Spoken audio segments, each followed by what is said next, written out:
con alzar vuestra cabeza hacia las ventanas de la biblioteca vais a poder ver el paseo y toda su estructura, pero no solo eso, sino que también vamos a hablar de la escritura primigenia de los comienzos del paseo del siglo XIX y también pues su evolución artística a lo largo también de estos años. Como les he dicho anteriormente a los medios de comunicación, siempre es un placer colaborar con la Asociación de Voluntarios de Sillasa. Siempre es un honor para mí trabajar con ellos y para la Secretaría de Juventud siempre es un gran honor trabajar con vosotros, con los voluntarios de Sillasa y realizar actividades, puesto que además, como bien sabéis y bien conocéis, la Asociación de Voluntarios de Sillasa nació dentro de una actividad que se realiza conjunto tanto en la Concejalía de Patrimonio Histórico como en la de Juventud, una actividad que vamos a volver a hacer, pasaremos un poco las fechas ya más centrado en el verano, una actividad que también hace que Sillasa pues, se ponga en valor a lo largo de ese periodo de tiempo.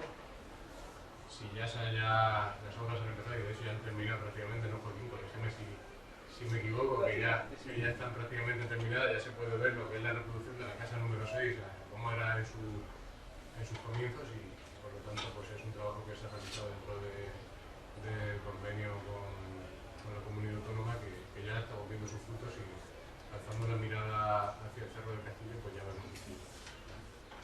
Así que poco más tengo que añadir, agradecer a la ponente y a las ponentes también, a los otros dos ponentes que van a realizar las conferencias de los próximos viernes su implicación con este proyecto. Agradecer también a la Asociación Voluntarios de Sillasa su siempre muy buena sintonía con la Concejalía de Juventud. Y por supuesto pues a los jóvenes y a los que son un poco de más edad, pues también que están aquí hoy con nosotros, pues realmente el programa de ocio va destinado para ellos, no es un programa de ocio, sino que es un programa de ocio y formación, así que alternando el ocio con la formación, pues podemos aprender más sobre nuestro patrimonio y este va a ser el trabajo que a lo largo de estos 3 viernes a las 7:30 de la tarde aquí en la biblioteca, pues vamos a poder tener. También agradecerle a la Concejalía de Cultura y a la biblioteca en especial pues su colaboración a la hora de realizar esta conferencia y creo también a la Hospitalería de los Valencianos, que también creo que van a hacer algún descuento a las personas que participen en el ciclo de conferencias.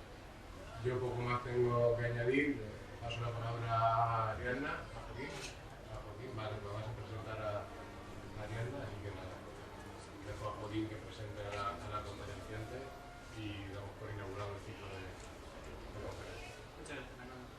Bueno, buenas tardes y a todos bienvenidos y bienvenidas a esta primera conferencia dentro del ciclo de conferencias del Patrimonio Olvidado de Cieza. Hoy comenzamos con la conferencia sobre José Lucas y el Paseo de Cieza y aquí nuestra oradora pues voy a proceder a su presentación.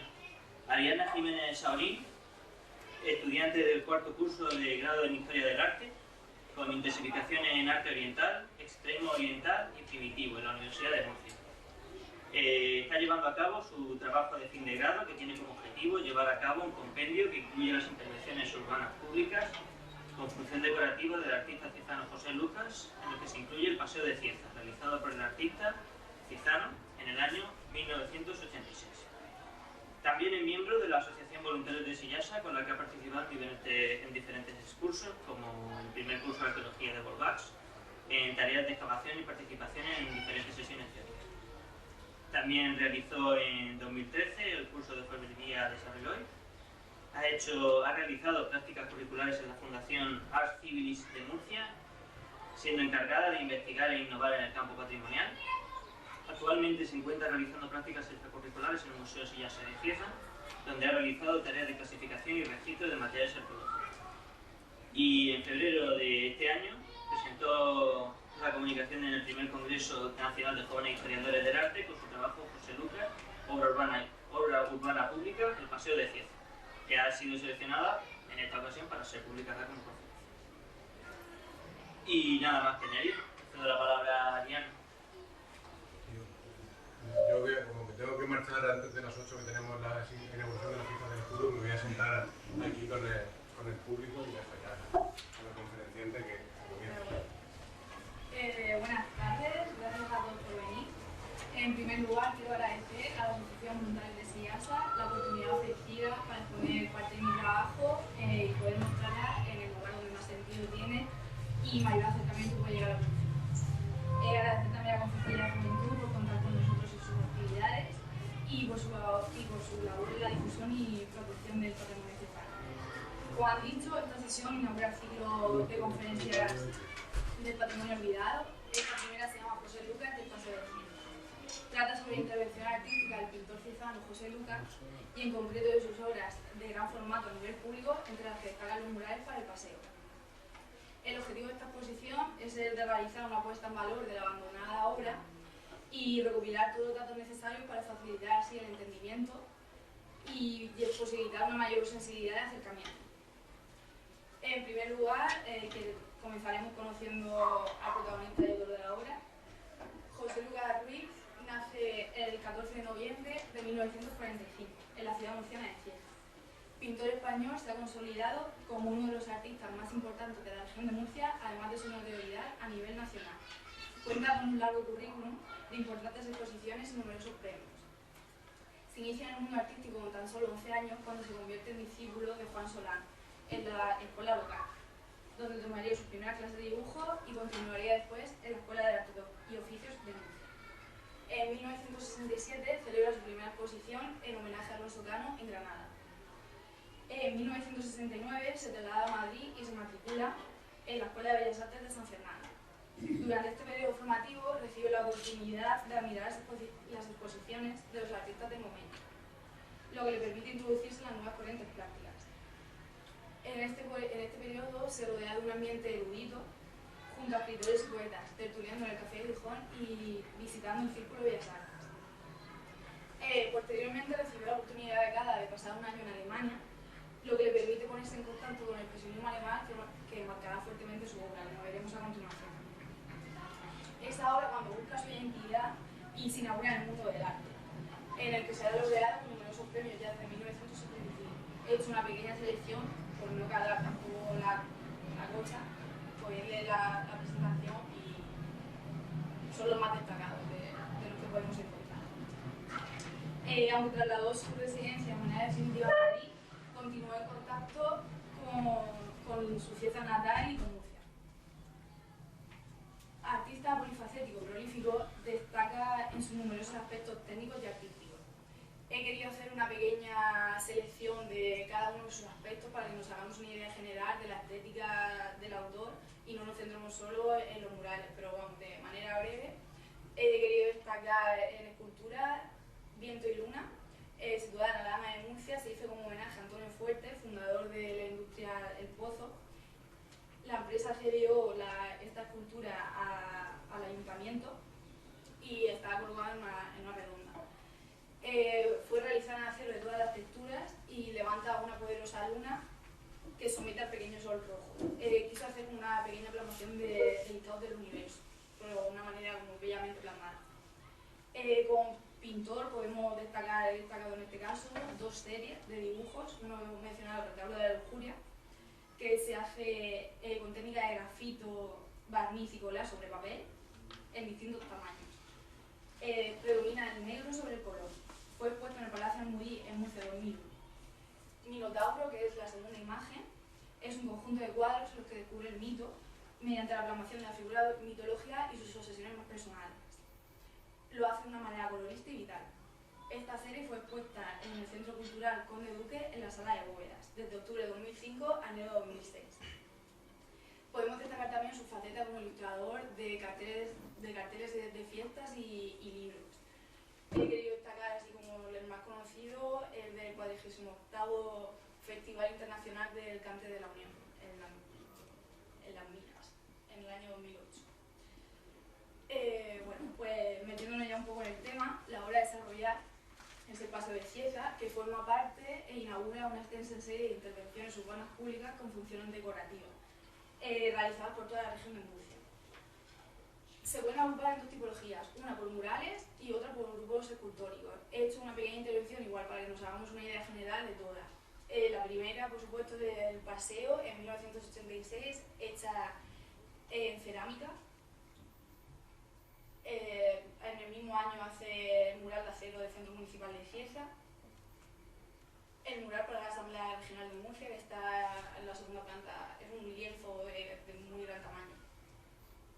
Los murales cilíndricos de los depósitos de agua de la estación de Renfe en 1989.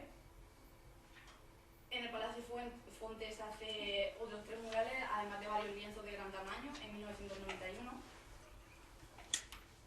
En el Jardín de Lacan, es un espacio semipúblico, hace otro mural en 1995 en homenaje a Zorín. Los Narejos hace una ornamentación en todo lo que son los módulos de entrada a las urbanizaciones en 2001. Y en los Alcázares, sigue dentro casi de los mismos años, de la misma estética, el Centro Integral de Seguridad del Ayuntamiento. Y en la última que hace intervención dentro de los murales y intervención interior en la fachada y la ornamentación de Iglesia de Santa Clara, aquí de Cieza también. En segunda tipología tenemos los grupos escultóricos que destacan Arquitectura del Agua en 1994, que lo hace la Asamblea en el embalse de Santomera. Viento y Luna, que es lo que hemos visto con anterioridad, en 2006, en Alhama. Y Homenaje a los poetas de la avenida Miguel Indurain en Murcia, en 2008. Como podemos observar, todas sus obras comparten un planteamiento estético y artístico similar. Estilísticamente, sus obras parten de un planteamiento personal y libre, utilizando técnicas de gran variedad. Sus obras se marcarían dentro de una particular visión del arte, donde abre nuevos caminos del expresionismo contra lo figurativo, apenas reconocibles, que nos conduce a un mundo imaginativo y fantasioso. Hablamos de un arte de vanguardia caracterizado por la abstracción, con cierta tendencia a lo figurativo, en la que la figura se funde y pierde claridad, todo marcado por el fuerte expresionismo patente gracias al uso del color. Trazo enérgico, rotundo y paleta de colores violentos será su marca de identidad. Durante sus primeros años toma de referencia los principales artistas murcianos de la época.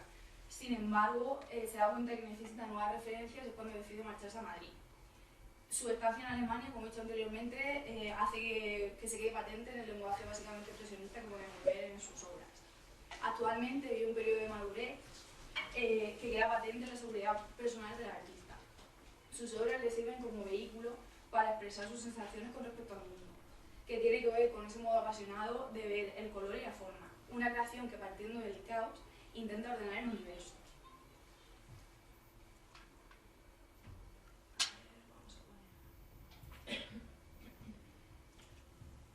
El Paseo de Cieza es considerado desde sus inicios como el centro neurálgico de la vida social, entendido por los habitantes de esta como una ciudad, como un espacio de esparcimiento. Se ha convertido en una de las muestras más valiosas del patrimonio ciezano, sufriendo varias remodelaciones a lo largo de su vida urbana. Vamos a hacer un estudio breve de la evolución histórica de este paseo. Consideramos que fue construido por primera vez en el año 1887, a honor de don Diego Marín Barnuevo, diputado en Cortes por Cieza. Las obras comenzaron en diciembre de ese mismo año, siendo arquitecto de este primer paseo Justo Millán Espinosa. He querido destacar estos antecedentes bastante importantes, pues Justo Millán Espinosa fue arquitecto provincial de Albacete, Murcia y de la diócesis de Cartagena, además de arquitecto municipal de Guinea y Cieza. Obtuvo el título de comendador de la Real Orden de Isabel la Católica y título de académico correspondiente en la Real Academia de Bellas Artes de San Fernando. Entre las obras más destacables está la Plaza de Toros de Murcia, la Cárcel de Totana y el Hospital Asilo de la Caridad de allí. Las obras de este paseo concluyeron a finales del año siguiente con un gasto de 27.539 pesetas, siendo alcalde de la ciudad don Francisco Martín. Este gasto de 27.539 pesetas está incluido también el gasto del terreno, que según algunas fuentes parecía que en un principio lo había donado don Diego de Marín, de ahí el ponerle el nombre, pero después se vio que no fuera así y que sí que comprendía el gasto del terreno. Este primer paseo estaba cercado por una verja de hierro y ladrillo con 2 puertas de entrada en sendos extremos. El suelo era de tierra y solo estaba ornamentado con árboles y farolas. En esta siguiente fotografía se puede ver al fondo a la derecha, la pasarela donde tocaban los músicos. Y la verja, el paseo se desmantela en 1939, después de la guerra civil, y es reutilizada para acercar el patio del Colegio Virgen del Buen Suceso. Se construye después el Paseo de los Mártires, siendo alcalde de la ciudad don Antonio Pérez, donde se erigiría el monumento a los caídos, obra del escultor José Planes. Esta era una cruz a los caídos presente hasta el año 1986, año en el que se trasladó la calle Diego Tortosa. Volvemos a ver aquí la importancia de los antecedentes, en este caso destacando la personalidad del escultor murciano José Planas, considerado uno de los mejores del siglo XX, con obras repartidas por toda España, sobre todo de temática religiosa. Este paseo asume la misma estructura que la actual, un paseo pavimentado rectangular con esquinas achaplanadas. En esta diapositiva podemos ver en la de arriba la escultura, la cruz, y abajo he querido poner una foto en la que aparece el Teatro Borrás, que será objeto de próximas conferencias. El origen de la actual obra artística tiene su comienzo en un proyecto de rehabilitación del paseo deteriorado de los Mártires. Tuvo como promotor el excelentísimo Ayuntamiento de Cieza y fue aprobado en septiembre de 1983. El proyecto fue encargo directo del Ayuntamiento al arquitecto municipal Juan Buitrago Ruiz, siendo alcalde de la ciudad Ramón Ortiz y concejal de Cultura el escultor murciano Salvador Susana. El objetivo, según viene en la memoria del proyecto, sería sustitución del actual pavimento con que cuenta el paseo de los Mártires, totalmente deteriorado. Por otro, en que la calidad de materiales y el diseño se adapten a la tradición del lugar. El conjunto de la obra consistiría en la demolición del pavimento existente y la colocación de uno nuevo, además de bancos y rejillas. El presupuesto de ejecución material que se dio para este proyecto fue de 6.403.742 pesetas con 55 céntimos. José Lucas realizó para este nuevo proyecto un total de 30 columnas de cerámica de gres extraduro con pigmentos de alta cocción, además de 17 murales para el pavimento en el mismo material y técnica, ocupando una superficie de casi 600 metros cuadrados y un total de 11.190 losas pintadas. Ya los conté. El proyecto urbanístico fue la base sobre la que José Lucas trabajó para convertir este mecánico proyecto técnico en un alarde artístico, convirtiendo la obra en un espacio de exposición permanente. El proyecto llegó a las manos de José Lucas de manera casual. En una de sus visitas a la ciudad de Cieza, el alcalde, aprovechando su amistad, le preguntó cómo podía ir la obra y Pepe, tras descubrir las posibilidades del espacio, ofreció su trabajo de manera voluntaria y gratuita para hacer el proyecto. Como he mencionado anteriormente, el material escogido como soporte fue el gres extraduro con pigmentos de alta temperatura, cocidos a 1500 grados, de modo que el abrasivo del roce no lo destrozase. El autor se encargó de la búsqueda de los colores que cumpliesen su necesidad y soportase la cocción a tan altas temperaturas. El gres fue trabajado en un taller de Castellón único en toda España, donde existía el horno necesario, y los pigmentos fueron importados desde Alemania.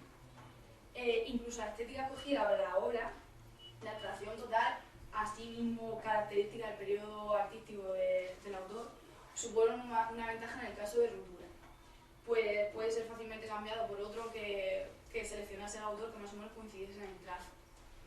Con esto quiero decir que desde un principio se tuvo en cuenta la función del paseo, que se sabía que iba a ser un espacio que iba a ser transitado, y se tuvo en cuenta eso, ¿no? O sea, el estado actual se debe un poco a que nos hemos saltado unas cuantas cosas por la torera.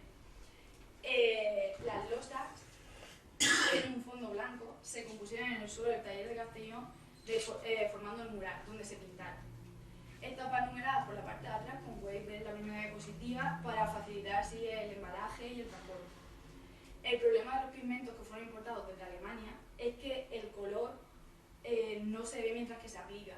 De hecho, aquí, es que en esta diapositiva no se ve muy bien, pero ya está el color, lleva unos trazos pintados, se queda en un tono ocre. El color no sale hasta que no se mete en el horno. Cuando se cuece es cuando sale el color. Por lo que es necesario hacer un duro trabajo imaginativo, pues no ves cómo se va a quedar el resultado final, no es tan fácil como coger un lienzo y acrílico y echar el color. La idea original, José Lucas solo planteó la creación de los 17 murales del suelo, 14 restos murales con 476 losas pintadas y 3 cuadrados de 100 losas cada uno. De estos 3 cuadrados, lamentablemente, solo quedan 2. Uno de ellos fue destrozado en las obras del aparcamiento, del actual aparcamiento. Vamos a ver. Uno de ellos, bueno, a estos murales se quiso añadir como posterioridad, al ver un poco que se quedaba el espacio desolado, las 30 columnas en horquillas, situadas justo en el centro de cada rectángulo, con un total de 108 losas pintadas cada una. La colocación de esto, puesto que se pintó fuera, simplemente que se vinieron y se colocaron. Se hizo con exigencia de privacidad personal del autor. Se colocaron unas verjas de cañizo que no fueron retiradas hasta el día de la inauguración, o sea, se tuvo en total secreto. El artista aprovechó las posibilidades del uso del espacio para crear una antología poética de la cultura universal. Aquí incluirían los personajes influyentes de la cultura a lo largo de la historia. Según las palabras del propio autor, quiso realizar una obra significativa, acorde con la filosofía de la Nueva España que estaba resurgiendo tras los años de dictadura y de represión. Quiso reflejar una España alejada de la oscuridad de la época anterior. El proceso de creación fue un proceso discontinuo. Para conseguir la armonía y la unidad de color entre ellos, se fue reinterpretando sobre la marcha. No existe un modelo referencial en el que el artista se basase. Sí que luego, posteriormente, hace otros murales pero propios de su obra, pero anteriormente no hay algo así en gran formato en el que se pudiera basar. Las dos partes que conforman el espacio, los murales y las columnas, tienen una visión distinta. El pavimento sigue una estética expresionista, que refleja la época del momento. Hay una clara influencia norteamericana en el gesto a la que se le añade la tradición del dibujo. Me voy a meter un poco en el aspecto artístico, ya que me viene información de la universidad, y ahora vendrá unas palabras un poco más técnicas, pero aunque yo creo que son fáciles de comprender. Esta parte es una muestra fiel del lenguaje, como decía, es como hace el espacio de exposición permanente de su obra. En definitiva, es una manifestación individual del concepto que tiene del arte, integrada en la época escrita y aplicada a la cultura universal. Las columnas, en cambio, son la propia alusión al mundo erudito que anteriormente mencionaba. Se componen, aparte del dibujo, por un verso en la parte baja que refleja el espíritu del personaje que viene mencionado en la parte alta. La elección de estos personajes es un simple impulso natural del artista. La imagen, eso sí hay que destacarlo, no es algo explicativo, no se refleja la imagen, es simplemente una alusión poética, no directa. Por tanto, podríamos hablar de pura creatividad aplicada al lenguaje pictórico, adaptado al espíritu del personaje. Lo que a los espacios, al tener esta diferenciación, sería la unidad armónica interpretativa, de ahí los diferentes pasos de elaboración.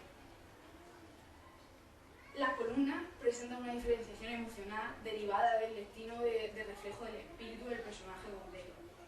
Según la personalidad del personaje, podemos ver claras diferencias en la expresión, algunas más tranquilas y vivas y otras más dinámicas y confundidas. Destacan entre muchas, aquí he puesto dos ejemplos, la de Diego de Velázquez, con versos de Rafael Alberti, que dice: ¿quién sabrá de la suerte de la línea, de la aventura del color?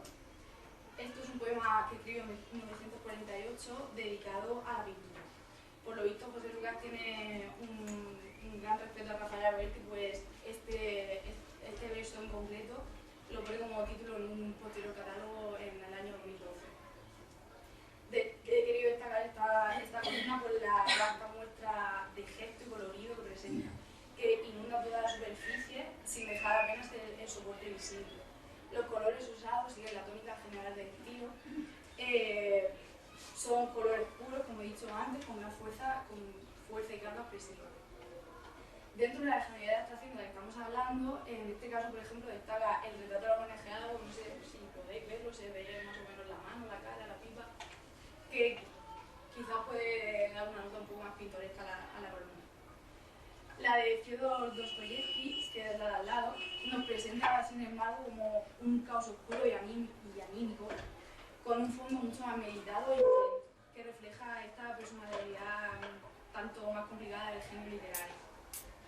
La paleta de colores aquí, por ejemplo, adquiere unas tonalidades mucho más oscuras y se ve un significado un poco más sombrío. Ambas partes, sin embargo, parten una alusión estilística, pudiendo marcar toda la obra dentro del llamado figurativismo abstracto. Es un modelo abstracto con fuerte dosis de expresionismo cromático y de eclecticismo personal, en la que la figura se diluye y pierde nitidez, ganando sin embargo expresionismo colorido. Esto podríamos hablarlo como una nueva reinterpretación del fauvismo en lo relativo a su intensidad y emoción. Utiliza solo colores primarios, cálidos y puros, de gran ritmo, fuerza y emoción. Los límites entre fondo y figura desaparecen. El contorno de la figura en este caso se siluetea en negro mediante trazos sueltos y dando un movimiento con la línea curva. La pincelada por lo general es suelta, ágil y espontánea. En cuanto a las formas, son normalmente irreales y simbólicas y nos conduce a un mundo más superrealista que surrealista, pudiendo establecer ciertas relaciones con las obras de Joan Miró, Antonio Saura e incluso Jackson Pollock a lo relativo en la gestualidad de la forma. Realiza una obra, por tanto, de gran dinamismo, expresionismo tocado por el color y sentimiento lírico, que se entremezcla con lo literario, transmitiendo emociones optimistas y amables, mucho más que dramáticas. He querido destacar las palabras de Miguel Logroño. Para quien no lo conozca, es periodista, crítico de arte y pertenece al grupo fundador del Museo Reina Sofía. Sus palabras dicen: eterno diálogo de la tierra, el fuego y el agua, enfrentados al misterio de la luz, la forma y el color. En definitiva, la búsqueda de lo desconocido, la pérdida de lo hallado. Es el pequeño, unos versos más destacados que hace en un catálogo refiriéndose al pastel. La inauguración del espacio se hace en 1986, el cual se había guardado con recelo, como he mencionado anteriormente, lo que hizo que causó una reacción de sorpresa no muy positiva.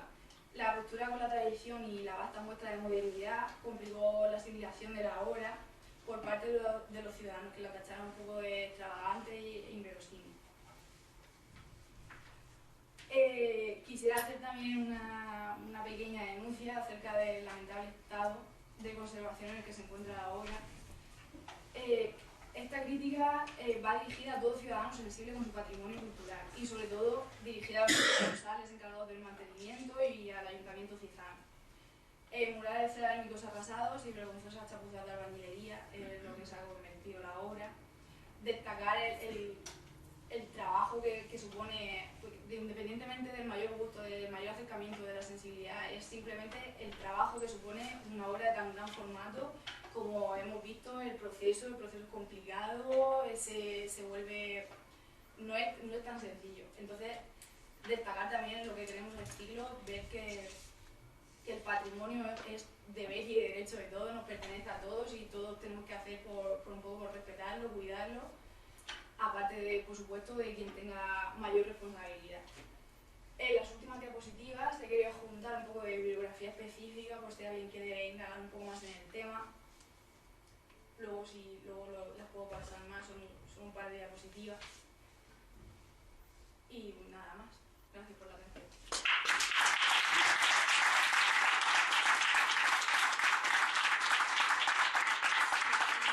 Si hay alguna pregunta que me haya quedado claro o algo que queráis profundizar o aclarar. Nada más.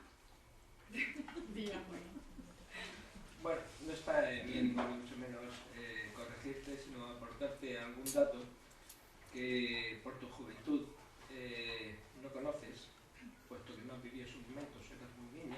No, ni eso. O en algunos casos también resulta que la falta de documentación respecto de la obra, de algunos detalles de la obra en los archivos municipales, te han hecho difícil tu tarea de investigación, ya has tenido que recurrir a la entrevista verbal a ciertas personas relacionadas de una u otra manera con la obra. En primer lugar, quiero comentarte que la Cruz de los Caídos de José Planes no fue trasladada desde allí hacia los almacenes municipales en 1986, cuando se colocó la obra, como me parece que has dicho. No, a la calle Diego Tortosa. Es que fue mucho antes de 1986. Yo tengo fotografías de 1970 y la escultura ya estaba puesta en la calle Diego Tortosa. Lo que es posible es que tengas que recurrir a alguna persona mayor con muy buena memoria para que diga más o menos el año exacto, pero en 1970 el traslado ya se había hecho. Vale. Eso por un lado. Por otro lado, te voy a narrar cómo fue la destrucción de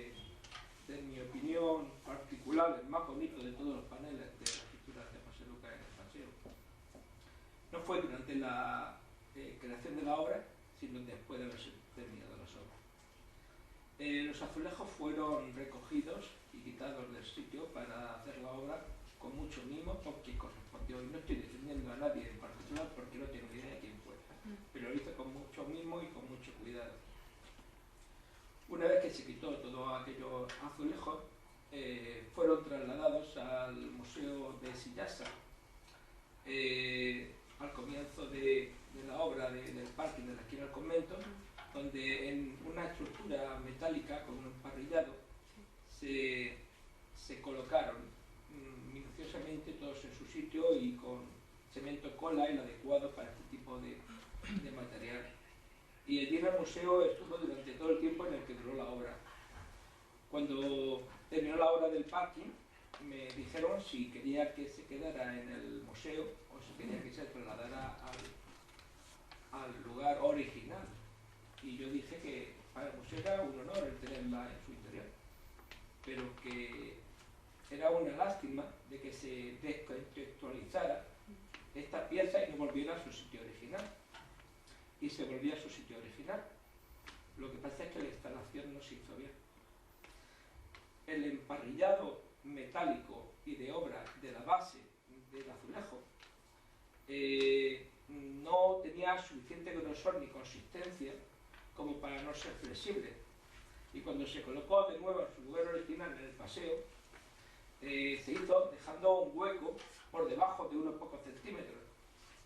Una grúa de Televisión Española que vino a grabar las imágenes de la Semana Santa justo después de colocar, una grúa de gran peso, al ponerse encima hizo que se compara todos los azulejos y al estar cocidos a 1500 grados como si fuera un cristal, estalló todo y se destrozó. Ese fue el momento en el que aquella pieza se destrozó tantísimo que fue irrecuperable, ¿no?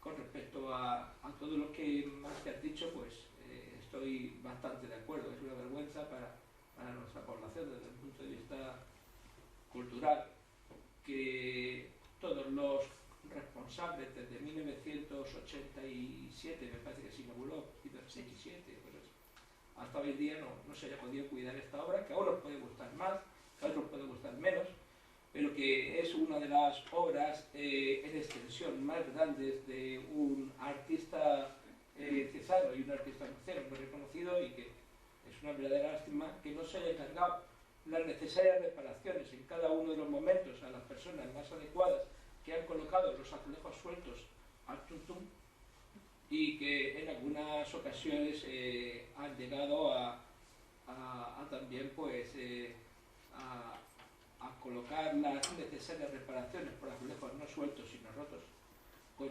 sustitución de piezas que no tenían nada que ver con el diseño original y que por lo tanto ha quedado un collage difícil de entender, por no decir imposible. Sí, de hecho, que como he comentado, eso se previó en un momento. Se sabía que era bastante difícil, que debido a su función se quedase intacta, pero se previó de un momento, había piezas de sustitución, por lo tanto lo único que tenían que hacer simplemente era: ha pasado esto, ¿qué hacemos? Cambiarlo por otra pieza que pudiese meter ahí. Lo que no puedes poner una pieza una losa blanca, o sea, tal cual de cerámica, de azulejo de cocina, como hay en varios sitios, pero bueno, a ver si... Quiero también decir que el paseo es una obra inacabada. Me explico. Encima de cada uno de los pilares iba una iluminación luminosa que no tengo ni idea de cómo era, porque nunca ha habido un proyecto definitivo de cómo iba a quedar todo, ¿no? Pero que por dificultad de entendimiento entre el artista y las autoridades posteriores que ha habido desde que se inauguró el paseo, ha hecho imposible su terminación. Y a estas alturas, pues, dudo que se vaya a terminar de alguna u otra manera, porque va a ser tan muy deteriorado. Y es una lástima porque puede, insisto, gustar a unos más y unos menos. El arte no figurativo tiene ese valor de crear capacidad de creación también al propio espectador, que puede crear con su sensibilidad hacia esa manifestación una comunicación entre la obra y el espectador o no, o sí que puede haber una comunicación negativa, pero en cualquier caso es una verdadera lástima que haya pasado lo que ha pasado. Y no sé si han nombrado que en San Martín, la estación de San Martín... Sí, lo que pasa es que en la lista iba a poner San Martín, pero la ha restringido a la región de Murcia por hacer un poco más cerca. Sí, bueno, pues, En 1989 hace los murales igual en la misma estética para la bajada a los andenes de San Martín, la estación de San Martín. Bueno, por lo demás, felicitarte por tu investigación, por tu obra, por entre tanta cosa que se presentó al primer congreso de jóvenes historiadores del arte que se celebró en Murcia hace unos meses, en febrero, ser una de las obras que no recibió ningún tipo de crítica por parte de los tribunales, no como otras presentaciones, y que eso evidencia pues el empeño y la fuerza que ha puesto en esta investigación, y te felicito por ella, que era necesaria no solamente por, antes de que pasara más tiempo, levantar acta de lo ocurrido, sino también pues para intentar que con tus palabras sirva de reflexión a algunos o a muchos y sigamos y podamos evitar que por lo menos el deterioro del paseo siga. ¿Algo más que añadir a las palabras de Joaquín? Lo ideal hubiera sido que existiese una comunicación entre el Ayuntamiento y José Lucas para que los deterioros los fuera supervisando también el artista y... La relación está más que complicada. Ya Desde desde hace... mucho antes, desde hace muchísimo. Desde el 87. Sí, desde el 87. Y yo creo que sí. Poco después de la inauguración, las relaciones, además, notas de prensa en cualquier periódico que puedes encontrar del autor con su lengua un poco viperina criticando al ayuntamiento. O sea que la relación está un poco complicada, pero sí que se preveyó de un momento. O sea, aparte de la propiedad intelectual que tiene la obra, sí se previó de un momento. Entonces, realmente nadie puede tener acceso a decir, se ha roto una losa, pongo la que se me ocurra. No, señor, tiene un almacén con losas, llame al autor, que es de su propiedad y tiene su idea, y es un momento. O sea, que... Pero bueno, las cosas se pueden hacer bien y se pueden hacer mal, pero ahí no podemos meternos. Más que el propio artista, más daño que el propio artista no tendrá ningún ciezano de ver cómo está actualmente el paseo. Yo creo que a él se ha cansado. Él estará Dolido, bastante o sea, dolido, muy claro. dolido. Como estaría bien. Claro. Yo lo que he dicho, que independientemente de lo que decía también Joaquín, independientemente de que nos guste más, menos, de que podamos llegar a tener mayor respeto por la obra, menos, es una obra, es tu patrimonio, o sea, defiéndelo, es tuyo, no, pero bueno. Además que estamos en el centro de la ciudad. Sí. O sea, todo visitante pasa por aquí. Tanta Parece campaña de cuando más turismo y tanta, Cuando todo más el mundo pasa cercano por tenemos aquí. algo, sí, claro, parece que cuando más cercano no tenemos algo, más devaluamos la cosa por eso. Lo tenemos aquí, pues nada, como lo tenemos como espacio de esparcimiento, pero no nos damos cuenta realmente el espacio, la armonía que nos produce pasear, no sería lo mismo, o sea, no sé. Pero bueno, ya después eso depende de gusto y de la sensibilidad, que eso es lo que se pretende también, como he dicho, con el objetivo, es tener una mayor sensibilidad hacia la obra. Conocerla quizá un poco más nos puede ayudar a decir, pues mira, pues no es tan como yo pensaba, pues mira, pues, o todo lo contrario, también puede ser, pero... Si ahí estiva la cosa, como es una pintura tan abstracta y tan figurativa, la gente, sobre todo mayor, que es la que se sienta, la que disfruta del paseo, Exacto. La ve, mira, este rayajo... ve un brochazo y ya está, no lo aprecia. Sí. Y si no aprecia gente mayor, los pequeños tampoco la aprecian. Solo la gente un poco instruida sabe de lo que va el tema, pero... Exacto. Ni los más jóvenes ni los más viejos saben ni lo que están pisando ni lo que ven al lado. Pero independientemente de no saber, o sea, el no saber como el que no conoce la ley y se la salta, independientemente de no saber, es lo que estamos diciendo, es patrimonio y te pertenece, es de tu pueblo, o sea, que mínimo que defender lo que tienes, pero ahí está el eterno. El primer paso es investigar, conocer y después transmitir. Es lo Esperemos. que se pretende. Esperemos. No sé si hablas ahora con el artista, a ver si No veo. por aquí. Sí. Sí, te ha dicho que con respecto a la propiedad intelectual, él en algún momento ha pretendido pues, tomar alguna iniciativa al respecto. Él estuvo en relación con, mientras que Ramón Ortiz estuvo en la alcaldía, sí que tuvo buena relación. A partir de acabar el mandato, la relación fue constantemente a peor. Y con respecto a simplemente no ha metido, o sea, puede tener circunstancias legales, pero no ha querido ir más allá. Y el problema, yo creo que cuando alguien hace una obra, lo único que espera a lo mejor es respeto Claro. por lo que se hace. Pero yo creo que empezó al poco, o sea, la primera traga que tiraron después de hacer la obra, pues se metió dentro de las columnas, estallaron. Luego ya no es el camión de las obras del último mural que se rompió, o sea, los camiones de las luces, de los que colocan todo, se han subido sistemáticamente a que podríamos analizar que eso se hubiera, entre comillas, pensado a priori, pero es que era, o sea, para un sitio para pisar y tal, sí, era para un sitio para pisar para el viandante, pero porque es un paseo, ¿no? Se supone que nadie se sube con un camión al parque de Pocoyo a pisarlo, ¿no?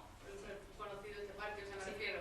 Se pensaba para pasear y ese deterioro no ha sido ni del hombre mayor ni del niño. En absoluto, un niño. El problema es que tal vez no había una política de conservación, ¿no? De respeto y de conservación y de enseñar al niño, al mayor, tal, a quien sea, a que esas cosas se... O sea, nadie se va... Bueno, sí, pues va a haber algún acto vandálico, pero hay otras cosas que no se rompen. O sea, que no van a romperlo porque hay pues eso, un fomento del respeto, ya está. No se ha puesto en valor esa obra. Pero No, puede ser no se extendido, ha puede puesto ser en valor extendido a cualquier sitio. No valoramos. Puede ser extendido al paseo, a cualquier iglesia, a Plaza España, puede ser extendido a cualquier sitio. Solo que esto es un poco más delicada por...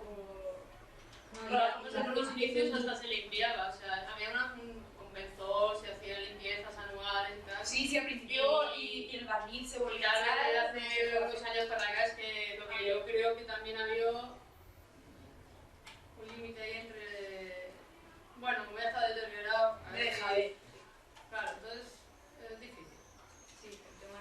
Hace 19 años se hizo una caseta turística por parte del Ayuntamiento de Cieza y como era muy pesada, se decidió en vez de ponerle unas ruedas neumáticas, ponerle unas ruedas macizas. Cada vez que ese kiosco entraba y salía del paso con estas ruedas macizas, por su peso, hacía rieles de resquebrajamiento de todos los azulejos del pavimento. Y aparte de eso, durante muchísimos años, las casetas de la Feria del Libro y otras que se han ido instalando en el paseo, se les ha permitido que se instalaran sobre el pavimento sin ningún tipo de separación entre los pilares metálicos de ese peso y las propias losetas, lo cual ha hecho también que estallaran cientos de las mismas, ¿no? O sea que ha sido una labor continuada, pero que además, como ha comentado Paulina, empezó desde el principio, porque en la feria de 1987 ya se destruyeron varias decenas, o tal vez cerca de un centenar de azulejos con la traca, que ese año fue más fuerte que en años anteriores y que cuando caía al suelo hacía que reventaran los azulejos. Yo, haciendo un guiño al título del ciclo, que es Patrimonio Olvidado, lo que yo pienso es que se nos ha olvidado a todos, o sea, yo no soy ciezana, pero el patrimonio es de todos, lo que se nos ha olvidado es ir enseñando a las distintas generaciones qué es lo que tenemos aquí. O sea, si somos conocedores de lo que tenemos un poco más de conciencia de lo que hay que conservar. Entonces yo pienso que se ha olvidado a quien correspondiese en distintos momentos de la educación del que viene siendo el niño, que el día de mañana se convierte en adulto, de recordarle qué es lo que tiene ahí y el deber que tiene de conservarlo. Igual que tiene el derecho de disfrutar de él, tiene un deber de conservación.